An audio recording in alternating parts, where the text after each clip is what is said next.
HD Sports በሁሴን አብዱልቀዲና በዳዊት ንጉሴ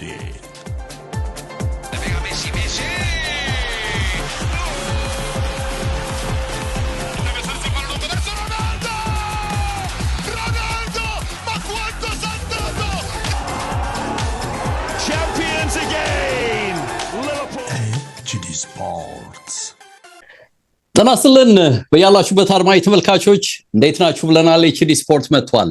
ሐሙስ ነው፣ ከሰዓት ነው። አጭር ፕሮግራም አለን። እንግዲህ ከትናንት ጀምሮ ሲንከባለሉ የነበሩ ጉዳዮች እናነሳለን። የዝውውር ጉዳዮች በተለይ ቶተናም ቤት ተጠናክረው ቀጥለዋል። እንግዲህ የቶናሊ ወደ ቶተናም መምጣት በጌማሬሽ የአርሰናል ዝውውር ላይ ምን ተጽዕኖ ይኖረዋል የሚል ሰፋ ያለ ሐሳብ እየወጣ ነው። በርግጥ እንግዲህ ይሄ ተጫዋች መልቀቁ ጊማሬሽንስ እንዲለቅ ኒውካስል ያደርጋል የሚል ሐሳብ ይነሳል። በተወሰነ መልኩ እናያለን። የተለያዩ ዝውውሮችም እየተነሱ ነው። እንግዲህ እነሱንም አጠር አድርገን የምናይበት ፕሮግራም አለ።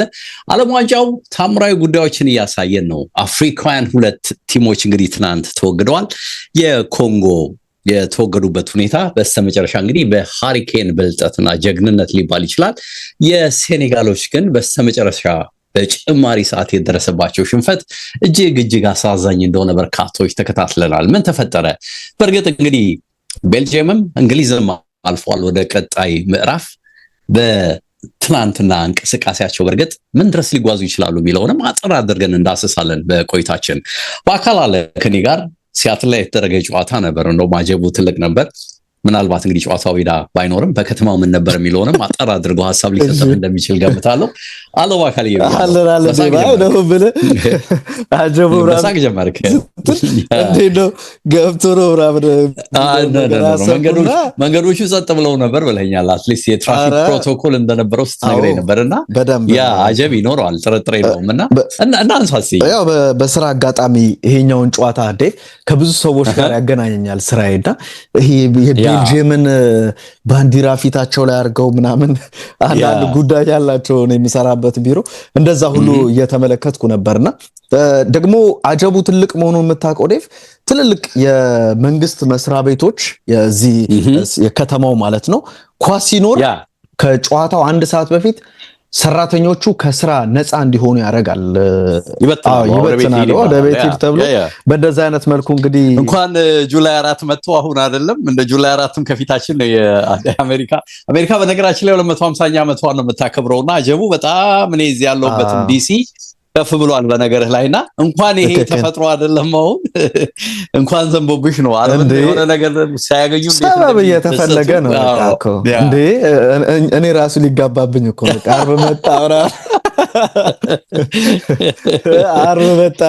አርብ መጣውና ማለት ልንጀምር ነው ዴቭ። ያው እዚህ ራሱ ስታየው የመዋሃድ አይነት ነገር አለና የስቴዲየሙ ጉዳይ የሚቀመስ አይደለም። በጣም ቱማች ነው። አዎ ደግሞም የቤልጂየም የሚገርም እኔ የምሰራበት አካባቢ ነው የሲያትል ሳውንደርስ የመለማመጃ ሜዳ ላይ ነው ልምምድ ምናምን የሚሰሩት ነው። ኦልሞስት ቤልጂየሞች እዚህ ነው የከተሙት፣ እዚሁ ሲያትል ከተማ ላይ ነው ያሉትና አጀቡ በጣም ትልቅ የሚባል ነው። ደግሞ አውሮፓውያኑ ይሄ መደጋገፍ አይነት ነገሮችን በደንብ ታይባቸዋል። ራሱ አሁን ቤልጂየማዊ ያልሆኑት ራሱ እነሱን ማሊያ አድርጎ ምናምን በቃ እንደ መሰባሰቡን እንደ ትልቅ ነገር የመመልከት አይነት ነበራቸው። ሴኔጋሎች በቁጥር ላይበዙ እንደሚችሉ በእርግጠኝነት መናገር ይቻላል እዚሁ ከተማ ላይ። ግን ባይበዙም ሜዳ ላይ በጣም ብዙ መስለው ብዙ ሆኖ በጀግንነት ነበረ ዴቭ 85-86 ደቂቃ እንዴት እንደ ጨዋታው እንደተቆጣጠሩት ተጨማሪ ግቦችን ያላስቆጠሩት በቃ በሆኑ ሴንቲሜትሮች ምክንያት ነው እንጂ ከአስቆጠሯቸው ሁለት ግቦች ውጪ ተጨማሪ ግቦችን የሚያስቆጥሩበት እድል እንደነበረ የሚያሳይ ነው። የአማካኝ ክፍላቸው እነ ጋና ገይ ያሉበት የአማካኝ ቦታ ከአጥቂዎቹ ጋር ያለው እና ልክ እንደ ዌቭ ነው ዴቭ። ቡድኑ የተወሰነ መከላከል ሲያስፈልገው ቤልጂየሞች ሊጫኑ ሲሉ ወደኋላ መለስ ብለው የተከላካይ ክፍላቸውን በሚገባ ይረዳሉ። ደግሞ በሚያጠቁበትም ሰዓት ደግሞ እንደ ኢድሪሳ ጋናገይ ከዛም ውጭ ደግሞ ያሉት የአማካኝ ተጫዋቾች በደንብ ወደፊት እየሄዱ አማካኙን ሲረዱ በሚገባ ተመልክተናል። ፓፓጌም ሊሆን ይችላል ራሱ ሀቢብ ዲያራም እንደዚህ አይነት ነገሮችን ሲያረጉ በደንብ ተመልክተን ነበረ። ግን ሁለት ቀን ቢጫወቱም አያስቆጥሩ ምናምን የምትላቸው አይነት ጨዋታዎች አሉ አይደል? በከልክ እንደዛ አይነት የሚያገቡ አይመስልም ነበረ። በቤልጂየም የጨዋታ እንቅስቃሴ ብዙ ነገራቸው ተገማች ነበረ። መከላከላቸው ቅድም እንዳነሳሁት የሴኔጋሎች ጥብቅም ከመሆኑ ጋር በተገናኘ አንዳንዴ ቀናቸው አይደለም ምናምን የምትላቸው አይነት ነገሮች አሉና ብዙ ነገሮችን በቃ ጥይታቸውን ከጨረሱ በኋላ ልትለው ትችላለህ። እንግዲህ አስተውል ዴቭ የቡድኑ ወሳኝ ተጫዋች ኬቨን ደብሮይነ 56ኛው ደቂቃ ላይ ተቀይሮ ወጥቷል። ዶኩ ተቀይሮ ወጥቷል። የቡድኑ ቋሚ የግብ ፈጣሪ ቻርልስ ዴኬቴለር እሱም ተቀይሮ ወጥቷል። እነዚህን ሁሉ ስታይ በቃ ሰውየው የመጨረሻ ሙከራቸውን ለማድረግ የሚደረጉ ጥረቶች ነው ወደ 120 ደቂቃ የወሰዳቸው እንጂ ተስፋ ቆርጦ በነዶኩም ተቀይረው እስከ መውጣት ደርሰው ነበረ። ግን በአስደናቂ ብቃት መጨረሻ ላይ በተለይ የ161 ደቂቃዎች ወይም በቃ የ2 ደቂቃ ተኩል ወይም ደግሞ 41 ሰከንድ ምናምን እንደዚህ ነገር ነው ዴቭ ልዩነቱ በሁለቱ ግቦች መካከልና እንግዲህ የቴሌሞን ጎል ከዛም ውጪ ደግሞ የሉካኩም ጎል መጣ። ከዛ በኋላ በቃ መጨረሻ ላይ ደግሞ ጭማሪው ሰዓት ላይ ኦፍ ኮርስ ቤልጂየሞች ጫና ፈጥረው ምናምን እየተመለከትን ነበርና ቤልጂየም ለማግባት የሚደረጉ ጥረቶች ነው ራሱ የአምሮም ጉዳይ ይመጣል። በቃ 2-0 እየመራ ወደ ሙዱ ስትመጣ ደጋግመ የምታጠቀው አንተ ነህ፣ እድል የምትፈጥረው አንተ ነህ። እንደዚህ አይነት ነገር በቤልጂየም በኩል ተመልክተን ነበረ። ግን መጨረሻ ላይ ደግሞ እንደ ዩሪ ቴሌሞን አይነት ፕሪሚየር ሊጉ ላይ ልምደ ጠገብ የሆኑ ተጫዋች ነው። እንዴት በቃ ፋውል እንዲሆን ማድረግ ይችላልና በቀላሉ ነው እግሩን ከቶ እዚህ ላይ መቼም ብዙ አልመለስም። ግን አላቅም እንግዲህ ሴኔጋል ይሄንን ጨዋታ እንዲጨርስ ብዙዎች ከመፈለጋችን መነሻ ምንድን የተፈጠረው ብለን መቼም ጨዋታው ላይ ትኩረት እንድናደርግ ይጋብዛል። ምክንያቱም እንዳልከው ነው ለ80 ምናምን ደቂቃ ጎል ማግኘት ብቻ አይደለም የተሻለ ኳንተ መሆን ዶሚኔት ያደረግ ኳንተ መሆን የጎል ዕድሎች ለመፍጠር ጥረት የምታደርገው ብረት የመለሰው በቃ በአጠቃላይ ሜዳው ላይ የነበረው አንድ ቡድን መሆኑን ስታስብ ይሄ ቡድን በስተመጨረሻ ለማለፉ እንዳልከው ደግሞ በቅጽበቶች ጨዋታው ተወስኖ ወደ ጭማሪ ሰዓት ሄደ። ከዛ ደግሞ ይሄ ፔናልቲ መጣ። በዛው አለቀ። አንዳንድ ጊዜ በቃ ይሄ ምንድነው ጌም ማኔጅመንት ስኪላችን ምን ያህል ደካማ እንደሆነ ታያለህና ነገሮችን በቃ ኮስተር ብለህ ትኩረት አድርገህ ካልያስካቸው እንዴት ሊቀየሩ እንደሚችሉ እንዳልከው ልምድ ያላቸው ተጫዋቾች እንዴት ነገሮችን ሊቀየሩ እንደሚችሉ አየን። ሁለቱ ጎሎች የተገኙበት ፕላስ የፔናልቲው ብልጠትን እዚህ ላይ ታነሳለህ። ግን የገረመኝ ነገር አጨቃጫቂ ስለመሆኑ ይሄ ነው ብሎ የወጡ ነገሮች አሉ ብዬ ለመናገር ሳይሆን ኦፍ ኮርስ ኮንትሮቨርሻል እንደሆኑ የሚገልጹ ብዙ ነገሮች አሉ። ከአፍሪካ ዋንጫ ኢንሲደንት ጋርም ያመሳሰሉት አሉ። ታስታውሳለህ አይደል? ከዚህ ከሞሮኮ ኢንሲደንት ጋርና ገና ካስ ያልወሰናላቸው ያኔ ጥለውን የወጡትና ይሄ ደግሞ ትልቁ መድረክ ነው። ያ ምን ያህል መዘዝ ይዞባቸው እንደመጣ ይታወቃልና ተጨቃጭቀዋል ብዙምና ያበሳጨኝ በግር መሃል አለፈች ኳሷ በቀጥታ ምንም ንክኪ ሳይኖራት የሄደችበት ሂደት አለና የንክኪው መጠን ለማየት ብዙ ፉቴጅ ፈልጌ ነበር። ይሄ ለካሁን ፕሪሚየር ሊጉ ላይ 3-4 አቅጣጫ 3-4 የካሜራ እይታዎች ይሰጡሃልና በአንዱ ብትፎርሽ በአንዱ አትፎርሽምና በሁለቱ አለታይ ካለ 3 እና 4 ይሰጡናል። እሱ አበሳጨኝ።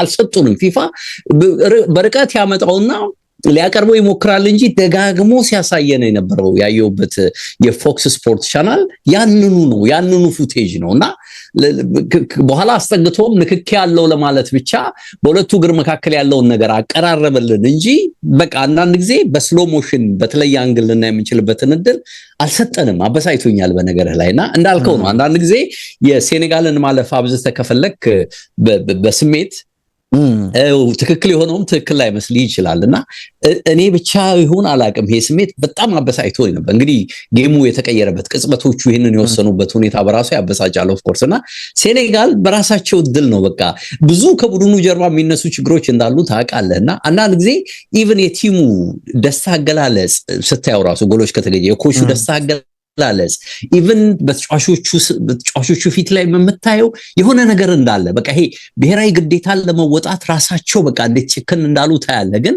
በዛው ልክ ደግሞ ይሄንን አጋጣሚ ያላለፉበት መንገድ አንዳንድ የራሱ ተፈጥሮ ፌቨር ያላረገበት መንገድ ያበሳጫልና በጣም አበሳጭቶኛል። በነገር ላይ ሴኔጋል አሰልጣኙ ግን ብዙ ጊዜ በቃ ይሄ ስታየው ምናምን ነው የሚመስለው ይሄ በቃ የጤና ቡድን ምናምን የሆነ እንጃባታችሁ ምናምን የሚል ነው የሚመስለው አይደል? ኖቱ እንደውም ሲወድቅ ማለት ነው ተከላካዩ ሲወድቅ መጀመሪያ ያ አይነት ነገር ሰምተዋል። ልክ ጎሉ ሲቆጠር የኮሜንታተሩ ራሱ ያለውን ነገር ዲሳይድ የሚደረጉ የሚወሰኑ ነገሮች ላይ ልትከራከር ልትጨቃጨቅ ዲቤት ልታረግ ትችላለህ። you cannot change it ግን እዚህ ሜዳ ላይ ግን ኢንዲንጉ ላይ ግን ልትቀይረው አትችልም አይነት ነገር ነው ያለ የነበረው ዴቪድ። እንደውም በቃ ይሄ እያየው በጣም እየገረመኝ ነበረ። ልትጨቃጨቅ ልትከራከር ትችላለህ ግን ውጤቱ ምንም ልታረጉ አትችልም ይላል። በዛ ሰዓት ደግሞ ዩሪቴልም እየተንከባለለ ነበር ግቡን አስቆጥሮና በጣም ነው ያበሳጨው። እንቅስቃሴ በጣም ነው ያበሳጨው። በቃ አላቀም anyway ክሊር ነው። ያስታወስኩት ሪያል ማድሪድ ከዩቬንቱስ ተጫውተው መጨረሻ ላይ ታስታውሳለህ ጥፋት ተፈጽሟል ተብሎ ሪያል ማድሪድ እንዲያልፍ የሆነበትን አጋጣሚ የመጨረሻ ኳስ ነበረ ዴቭ ከአትሌቲኮ ማድሪድ እና ዩቬንቱስ ሲጫወቱ ነው። አትሌቲኮ ማድሪድ እና ዩቬንቱስ ሲጫወቱ እናስታውሳለን። እንግሊዛዊ ዳኛ ማይክል ኦሊቨር የመጨረሻ ውሳኔ ሰጥተው ክርስቲያኖ ሮናልዶ ያንን የፍጹም ቅጣቱን መጨረሻ ላይ ቡፎን ላይ አስቆጥሮ ሪያል ማድሪድ ከዩቬንቱስ አስታውሳለሁ ሮናልዶ ቡፎን ላይ አስቆጥሮ ያ ኳስ እንዲጠናቀቅ የሆነበትን እንቅስቃሴ ስታይ በቃ ይሄ የማዘን የምናምን አይነት ነገሮች አሉና ተመሳሳይ አይነት ነገር ነው። በቃ ብዙ ደከም ባለ እንግሊዘኛ ነው ዳኛው ውሳኔ ሴኔጋሎች አልተረዱትም። ፋይናል ዲሲዥን ኢዝ ፔናልቲ ሲል ብዙ በቃ ፔናልቲ እጁ ሲዘረጋ የፊሽኳ ጫጫህና ራሱ የእጁ አጣጣል እንትን አይደለም። በቃ አክሽኑን በደንብ አልገለጸ። አንዳንድ ጊዜ እኮ ከንግግር በላይ አክሽን ይገልጻልና ድርጊት እሱም ላይ ራሱ አልተካነበትም ዳኛውና ደጋፊው ሲጮህ አልሰሙም። በጣም እንግዲህ የሴኔጋል ተጫዋቾችም የጠበቁ አይመስለኝም። ቴሌሞን አይተዋል። ልክ ገና ሄዶ ሊያይ ሲል ሴሌብሬት ሲያደርግ ነው በቃ እንዴ መጠራቱ በራሱ እኮ አሁን እኮ የሚያበሳጭህ እኮ ዳኛው ወስኗል። ኦኬ በቂ አይደለም ብሏል። ግን መጥራት በራሱ የቪአር ደግሞ ከሰጠኸው እኮ እንዳይነ ፉቴጅ ብዙ ፉቴጅ በሰጠው ምን አለ anyway ያበሳጫል። ግን ብዙ ጊዜ ይባላል ዴቭ አይደለ? ብዙ ጊዜ አንስተው ከሄዱ ብቻ አይደለም ዴቭ። እንዴት መሰለ መጀመሪያ ይሄ ቪአር ጉዳይ ሲነሳ ይወስንና ቪአር ላይ ያለው ዳኛ በነይታ ፔናልቲ ያሰጣል። እስቲ ደግሞ አንተ እየው ነው ኦሬዲ ቪአር ላይ ያለው የእንግሊዞቹ ምንድነው ብዙ ጊዜ የእንግሊዞቹ ምንድነው ምንድነው አንዳንድ ጊዜ እንትን በድምጽም ሊለያዩ ይችላሉ፣ ላይግባቡ ይችላሉ። ለምሳሌ 2 3 4 ሆነው 3ም ሆነው እኛ የተከፋፈለ ሁኔታ ነው ያለን ግን ብለው ደግሞ በአመዛኙ ይሄ ሆኗል እስቲው ብለው ይጋብዙሃል። እንዳልከው ደግሞ አውቶማቲካሊ ወስነው ደግሞ እኛ ይሄንን ነው ያልነው እየው ይሉሃል። ገብቷል አይደል? ብለው ዶሚኔሽን ካለው ካላመኑበት ወዲያው ነው የሚያስቀሩት እዛው ባላቸው ድምጽ እነሱ ባላቸው ድምጽ በቃ በእኛም አያሰጥም ብለናል አይነት ነገር ከሆነ ሊሆን ይችላል። አንዳንዴ ደግሞ የሰጡትን ዳኛው የመሃል ዳኛው ደግሞ የሰጠውን እነሱ ሲሽሩትም ደግሞ ይሄዳሉ። ያንን ግን ሬር ነው አይደል? በቃ ሬር ነው በቃ ሐሳቡን ለመቀየር ሄዶ በቃ ሬር ነው ከተጠራ። እንግዲህ እኛ እኮ በቃ ይሄ በጣም እንትን ነው። እንግሊዞቹም ይሄው ፈተናው ነው እንግዲህ ለደግፋቸው ሞክሬ ነበር በተቻለ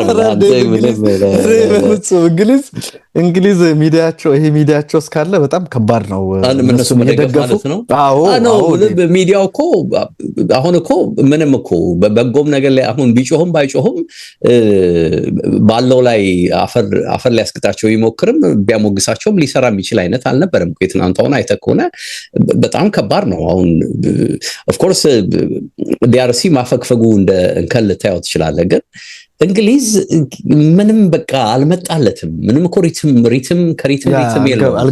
ከማስጨነቅ የለውም። ከቻንስ ፈጠራ የለውም። ከመጀመሪያው ወተር ብሬክ በኋላ እኮ ነው እንኳን ወደ ጌሙ እኮ ለመመለስ የሞከሩት የመጀመሪያውን 45 ጨዋታ አይተህ ከሆነ ከዛ በኋላ እንደገና ከረፍት መልስም ነው ቀና ለማለት። በተለይ እንግዲህ የኮንጎ ግብ ጠባቂ እነዛ ያከሸፋቸው ነገሮች ኖሮ በሃሪኬን የተቆጠረበትን የመጀመሪያ ስታይ ደግሞ ደካማ ያስብላል፣ ያበሳጫል።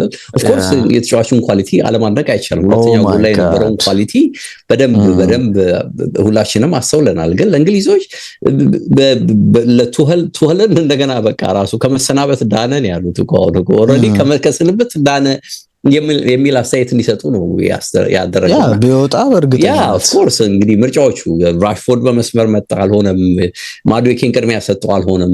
በኋላ ላይ ጎርደን ለውጥ ነው አይደል? ትንሽም በእንቅስቃሴ ለውጥ ያመጣው ሁለቱም አሲስት የሱ ነው። ይሄን ስታይ የቦታም ለውጡ ራሱ ዴክላን ራይስን የቀይ መስመር ተከላካይ አደረገው። እንደምንነካካ አሁን እኮ አሌክሳንደር አርኖልድ አለመመረጡ ስህተቱን ጀምስን ይዘህ ሄደ። ጀምስ ሲጎዳ ምንም ኦፕሽን ያጣህ መሆነ ሲታይ በቃ ምን ያህል ይወሳል። ስፔንስ ደግሞ እንዴት እንደተቸገረ አይተናል። በተለይ መሀል ተከላካዮቹ ከሱ መራቅ ወደ ኋላ ትራክ አድርጎ ማዱዌኬ ራሱ ለሱ ሽፋን አለመስጠቱ በጎሉ ላይ እንዴት ትልቅ ኢምፓክት እንዳለው አይተናልና እንግሊዞች ገና መብላላት ይቀራቸዋል። ግን ሃሪኬን ታይብላሉ ከውድድር ይወጣሉ። ዴቭ አይ ነው እንዳልከው ነው። ሜክሲኮ ጥያቄ ነው። አብቀድምም ቤልጂየምን በዚህ ነው እነሱም ቢሆን አሁን ከዚህ ተሻገረን ብለው ሴሌብሬት ሊያደርጉ ይችላሉ እንጂ እነሱ በጣም ደካማ ቡድን እንደሆነ ቤልጂየምም ይታያልና የእንግሊዝ በጣም የሚገርም ነው። በሂደት በተለይ ቡድኑ አብሮ በቆየ ቁጥር የተወሰነ የመብላላት ነገር ይኖረዋል ብዬ ነበርና አላየንም። ከ4 እና 5 ነጥብ በታች እኮ ነው ብዙዎቹ ሊሰጣቸው የሚገባ ብለህ የምትናገረውና ቤሊንግሃም ኦፍ ኮርስ ጥረት ያደርጋል። ሃሪኬን ብቻውን ተጽዕኖ እየፈጠረ ነው። ልዩነትም ነው። ለምሳሌ እኮ አሁን ጀርመንን አይተህ ጀርመን አሁን በቀደም የወጣበት መንገድ እንዲህ አይነት ሱፐርስታርስ ማጣት ነው። እድል ከነበረ እንደ ሃሪኬን አይነት እንደ ሃላንድ አይነት ተጫዋች ካለ በቀላሉ ነገሮችን ልትወጥ ይችላልና አልሆነም እና ከባድ ነው የሚሆን የሚመስለኝ ለሁለቱም። እኔም ባካል ትክክል። ኬን ጀግና ነው ዴቭ፣ ምንም አንድ ሁለት የለውም። እሱ ነው ጨዋታውን በቃ የሚያበሳጨው።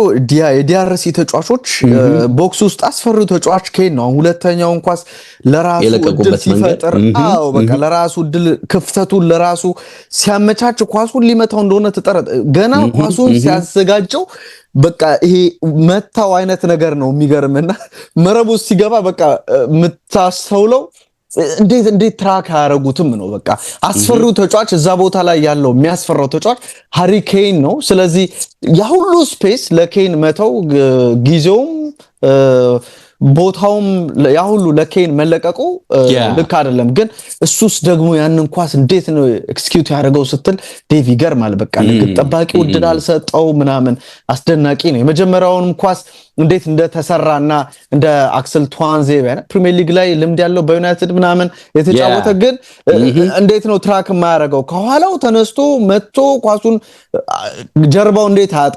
ኬንን የሚያክል ትልቅ አጥቂ ከኋላ ትተህ በየትኛው እንቅስቃሴ ሊቀድምህ እንደሚችል ማሰብ አለብና ወይ ኳሱን በጣም ፈጠን ብሎ ለመቅጨት መሞከር ነበረበት፣ አለበለዚያ ደግሞ ኬን እንዳይመቸውና እሱን በደንብ የመጋረድ ስራ መስራት ነበረበት። እንደውም እኔ ከዚህ ከቤልጂየምና ከሴኔጋል ጨዋታ የበለጠ በጣም ያናደደኝ ያኛው የዲአርሲ በጣም ዲአርሲ አፈገፈጉ፣ እነሱ አፈገፈጉ። ዲፌንሲቭ ሙድ ውስጥ ነው የገቡት። ዲፌንሲቭ ሙድ ውስጥ ነው። እንግሊዝም ምንም ማመጣው ነበር አይደል?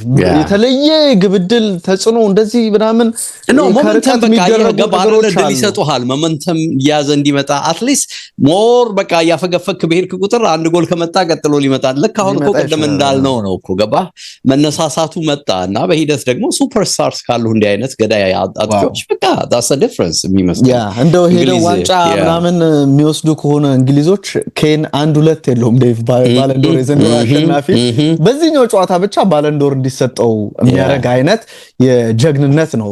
ሜዳም ላይ ከሜዳም ውጪ ጨዋታው ካለቀም በኋላ ሰር ሃሪኬን ኮዲው ያልከኝ ነው እንዴ? ኧረ ሰራ ነው ሰር ይሁንልህ። ይታባቱ ጥሩ ብቃትን ነው በጣም አስደናቂ እንቅስቃሴን ከእንግሊዝ ተነጥሎ ደግሞ ሃሪ ኬን መነሳት አለበትና እንዳነሳ ነው በደንብ ሳይነቃቁ በደንብ ሳይብላሉ ከውድድር እንዳይወጡ ያስፈራል። ትክክል ባዛው ፈርተውታል። ቱኸል እንግዲህ ከጨዋታ በኋላ የወጡትን መረጃዎች ስታይ በሙሉ ያው ፌቨር እንደሚሆኑ ሜክሲኮቹ ተናግሯል። በተለይ ደግሞ አቲቲዩዱ ከፍታው ራሱ ከተማው የሚገኝበት ከፍታ ለኛ አስቸጋሪ ነው። ማለምደው ምንድነው ብለው ሲጠይቁት የተለየው ነው በቃ ማንለምደው ነገር ከፍታው ነው። ከባህር ወለል በላይ በጣም ከፍተኛ አቲቲዩድ ላይ ነው የሚገኘውና እዛ ስላልቆዩ እንግዲህ የምንቸገረው ነገር እሱ ነው። ትልቁ አድቫንቴጃቸው እነሱም እሱ ነው ብለዋልና ከወዲሁ እንግዲህ ያመቻቸ ይመስላል ለራሱ የሆነ ችግር ሲመጣ አቆጣጠር እንደ አውሮፓውያን አቆጣጠር 1986 ይሄ ሃንድ ኦፍ ጋድ የተባለበት የማራዶና የእጅ ግብ በእጁ እንግሊዞች ላይ ከነ ቴሪ ቡቸር በላይ ዘሎ ግብ ያስቆጠረ ፒተር ሺልተንን እንዴት አሳልፎ ግቡ እንዳስቆጠረ እናስታውሳለን ዴቭና እዛ ሜዳ ላይ ነው ይሄ አዝቴክ ሚሉት ስቴዲየም ላይ ነው እዛ ነው የሚጫወቱትና ከዛ ያኔ በእንደዚህ አይነት ውርደት ተሸነፈው ወጡ። አሁን ደግሞ ድጋሚ ሜክሲኮን የሚገጥ እዚህ ጋር ነው እና ስንት አመት ማለት ነው ዴቭ 86 ስለዚህ ወደ 40 አመት ማለት ነው። ከ40 አመት በኋላ ታሪክ ራሱን ይደግማል። ማየት አለብን። ብዙ ተብሏል። 4 ጨዋታ አድርገው 4ቱንም አሸንፈዋል። ግብ አልተቆጠረባቸውም። ጠንካራ ሜክሲኮ አለ። በደንብ ከስካሁኑ የእንግሊዝ ጉዞ በደም መልክ ያለው ጥሩ ፈተና የሚሰጣቸው የሜክሲኮ ብሔራዊ ቡድን እንደሆነ በእርግጠኝነት መናገር ይቻላል። ይሄን ነው በቋንቋዎቹ ላይ ምንም ጥርጥር የለውም። ቶተንሃም ያደረገው ሙቭ በተለይ ከኒውካስል ተጫዋች ጋር በተያዘ ከቶናሊ ጋር በተያዘ አስገራሚ ላይሆን ይችላል። ምክንያቱም በተለይ ፋብሪዚዮ ሮማኖን የሚከታተለው ይሄ ነገር ሊሆን እንደሚችል ደጋግመው ሲጽፉ ነበር። በተለይ ሲያወሩም ነበር ቶናሌ ወደ ቶተንሃም የሚሄድበት እድል መስፋቱን። ግን የገረመኝ ፈርናንዴስን ባዘዋወሩ ማግስት ይሄን ሀሎ ጫውተው እንግዲህ በጥቅሉ ወደ 184 ሚሊዮን ፓውንድ ገደማ መሰለኝ አይደል የሁለቱ ሲደመርና ገራሚ የሆነ ሂሳብ ነው ያወጡትና ብዙዎች ይሄ ነገር መሆኑ እንግዲህ ቶተንሃም በአዲስ አቅጣጫ በአዲስ መንፈስ በአዲስ ስሜት ውስጥ ስለመሆኑ ማሳያ ነው ብሎ ሲናገሩ ሰማን። ግን ትልቁ ጥያቄ ይሄው ጉዞ እንግዲህ አሁን አርሰናል ትኩረት ባደረገበት የጊማሬሽ ዝውውር ጉዳይ ላይ ምን ኢምፓክት ይዞ ይመጣል የሚለውን በርካቶች እያነሱ ያየው ነው። እንደ ነጥብ ካደረጉት መካከል ኦፍ ኮርስ ለቶተንሃም ትልቅ እርምጃ እንደሆነ ተናገራለች። ኮቹ መምጣትም በአዲስ አቅጣጫ ክለቡ ሊሄድ በተለይ ኒው ሚድፊልድ አዲስ ሚድፊልድ ለመገንባት ጥረት ሊያደርጉ እንደሚችሉ ታያለህና የመጡትም ተጫዋቾች ቋሚ ሊሆኑ እንደሚችሉ ታያለህ። ግን ትልቁ ጥያቄ አርሰናል እና ጊማሬሽን የተመለከተው ጉዳይ ምን መልክ አለው በሚለው ላይ በቃ ኳሱ አሁን በጊማሬሽና ጊማሬሽ እጅ ብቻ ነው ሊሆን የሚችለው የሚል ነገር በስፋት እንዲወጣ ያደረገ ነው። መነሻው ራሱ ፍራስትሬትድ ሊሆን ይችላል። መነሻው እንግዲህ የቡድኑ አንበል ነው። ቶናሌ ወጣ፣ እንግዲህ ጎርደን ለቋል፣ ወደ ባርሴሎና ሄደ ተጫዋች ነው። ከዚህ በፊት የለቀቋቸው እንደ ኢሳቅ አይነት ተጫዋቾች አሉ። የሚነሱት ነገሮች በሙሉ እንግዲህ ኒውካስል በጥሩ አቅጣጫ እየሄደ እንዳልሆነ ነው። ኮቹም ቢሆን ጥሩ ስራ እየሰራ ነው ብሎ አሁን ለመናገር የሚከብድ ሁኔታ ላይ ነው የሚገኘው። በዚህ ላይ እንግዲህ የተጫዋች ደግሞ በቀጣይ ወደ 29 ነው እየሄደ ያለው አይደል በእድሜም ረገድ ቢሆን ሰው በዚህ ክለብ ውስጥ ምንድነው በትልቁ አሳካለው ብሎ የሚያስበው የሚለው ጥያቄ ልክኛ እንደምንጠይቀው በደንብ አብላልቶት እንግዲህ ለወኪሎቹ ለኤጀንቶቹም ሐሳብ ሰጥቶ በዚህ መንገድ መስመሮች እንዲሄዱ እያደረገ ያለ ይመስለኛልና ስታየውም የሚመስለው እንግዲህ እንዳሉትም ብዙ ነገር በዚህ ተጫዋች እጅ ነው። ይሄ ልክ እንደ ኢሳቅ ራሱ ኒውካስሎች እምቢ ቢሉ እንኳን አለቀህም ቢሉ እንኳን በቃ ዝውውሩን ራሱ ገፍቶበት ልቀቁኝ ብለው ተጋይቶም ቢሆን ሊወጣ የሚችልበት እድል አለ በሚል ብዙዎች እንዲያነሱ እያደረገ ነው። በአንጻሩ ግን በተቃራኒው ስታይ ደግሞ ይሳካሉ የሪሊ ሁለቱን ትልልቅ ተጫዋቾችን በተለይ ሚድፊልድ ላይ ኒውካስል ይለቃሉ የሚለውንም ጥያቄ ደግሞ በዛው ልክ እንድታነሳ የሚጋብዝ ይመስለኛል። ትክክል ዴቭ። የቶናሊ ጉዳይ ልክ እንደዚህ አይነት ነገር ስታይ እኔም ወደ አእምሮዬ መጥቶ የነበረው ከዚህ በኋላ ምን እጠብቃለሁ? ኮከቦቹ ከቡድኑ እየወጡ ነው። እዚህ ቡድን ላይ አንዳች ስኬት ማምጣት እችላለሁ ወይ ብሎ ራሱን መጠየቅ ይጀምራል። ምንም ማድረግ አልችልም፣ ደግሞ የእንግሊዝ ሻምፒዮን ነው፣ እዛ ሄጄ ተፎካክሬ የሆነ ነገር ባገኝ እድል ልሞክር ነው። እንደዚህ አይነት ነገሮችን ሊያመጣ ይችላል። ጥሩ የማይሆኑ ነገር ምናልባት ውል ስላለው በኒውካስል በኩል ተጫዋቹን አስገድዶ የማቆየት አማራጭ ውስጥ ይገባሉ። አሁን የገንዘብ ችግር እንደማይኖርባቸው በእርግጠኝነት እናገራለሁ። 80 ሚሊዮን ዩሮ የዚህ ያለ 100 ሚሊዮን ዩሮ ወይ 100 ሚሊዮን ፓውንድ ከዚህኛው ተጫዋች ከቶናሊ ያለ የጎርደን 80 ሚሊዮን ዩሮ ወይም 70 ሚሊዮን ፓውንድ እንደዚሁ አካውንታቸው ላይ ስለሚገባ ምንም ለመሸጥ የሚገደዱበት አንዳችም ምንም ምክንያት የለም ማለት ነው። ሁሉም ነገር ያለው ተጫዋቹ እጅ ላይ ነው የሚለው ጉዳይ በትክክል እንዲነሳ ያደርጋል። እኔ ራሱ ኒውካስል አሁን ጊማሬሽ የሚወጣ ከሆነ አስጨንቋቸው የሚወጣ ከሆነ እንዴት ነው በቃ አሁን ቀጣይ ዓመት ወደ ሻምፒዮንሺፕ ላለመውረድ ምን አይነት ትግል ውስጥ መግባት አለብን የሚለውንና በእነሱ ቦታ የሚያመጧቸውን ተጫዋቾች አሁን በወጣው በቶናሊ ቦታ እንደ ቶናሊ አይነት ኳሊቲ ያለው ተጫዋች ማግኘታቸውን እርግጠኛ መሆን አልችልም። የቶናሊ አዲሱ ፒርሎ እየተባለ በጣሊያን ብሔራዊ ቡድን የማይነካ አማካኝ እንደሆነ ይታወቃል። እነ ድህረ ጆርጊኖ ያንን ቦታ የሰጡት ለሱ እንደሆነ ይታወቃልና አሁን ግን ይሄን የመሰለ ተጫዋች አሳልፎ ወደ ቶተናም መስጠታቸው የቡድኑን ትክክለኛ አካሄድ የሚያሳይ ይመስላልና ያካሄዱ ደግሞ የውድቀት እንደሆነ በትክክል የሚያስተጋባ ይመስላል። ትልልቆቹን ተጫዋቾች እያጣ ነው። ቶተናም ግን ሁለቱም ፒቮቶች አግኝቷል። ዴቭ በቃ አሁን በእርግጠኝነት ከዚህ በኋላ ከፊት የሚሰለፉት ሶስቱ ሰውየው 4-2-3-1 አጫወት የሚተገብሩ ከሆነ የማቲዩስ ፈርናንዴዝ እና የቶናሊ ከተከላካዮቹ ፊት የሚኖሩ ተጫዋቾች ቫን ሄኬ ከኋላ እንደሚኖር በእርግጠኝነት ትናገራለህ። ሮሜሮ ሊኖር ይችላል። ሚኪ ቫንደርቪን በግራ መስመር ሊጀምር ይችላል። እንደዚህ አይነት ነገሮችን ጄድ ስፔንስ አለ ቀኝ ቦታ ላይ የሚሰለፈው እሱም ማይነካ ተጫዋች ይመስላል። ከዛ በኋላ እነ ማዲሰን እድል ይኖራቸዋል አይኖራቸውም ወደሚል ነገር ነው የምታልፈው። ወይም ቤንታንኩርን ወደፊት አስጠልቆ ይጫወታል። እንደዚህ አይነት ነገር ታነሳለህ እንጂ በርግቬልም ይለቃል እየተባለ ነው። ብዙም ይለቃሉ። ሉካስ በርግቫል ደግሞ ጥሩነቱ እኮ ዴቭ እነሱም በቶተናም ቤት ይመጣሉ።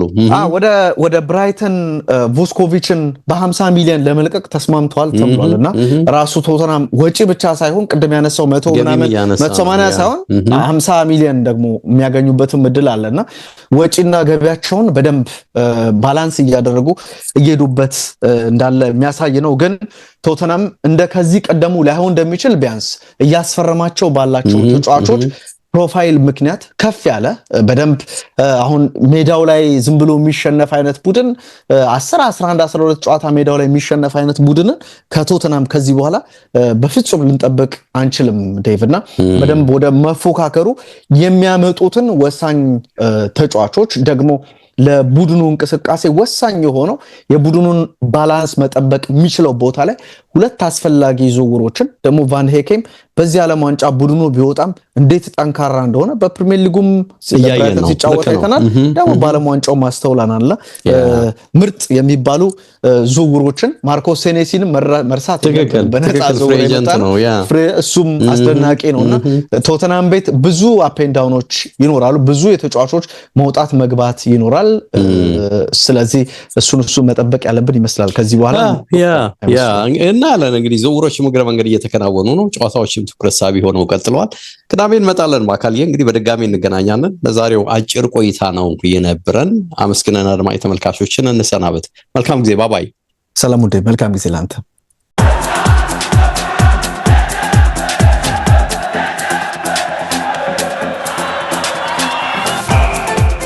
ኤችዲ ስፖርትስ በሁሴን አብዱልቀኒና በዳዊት ንጉሴ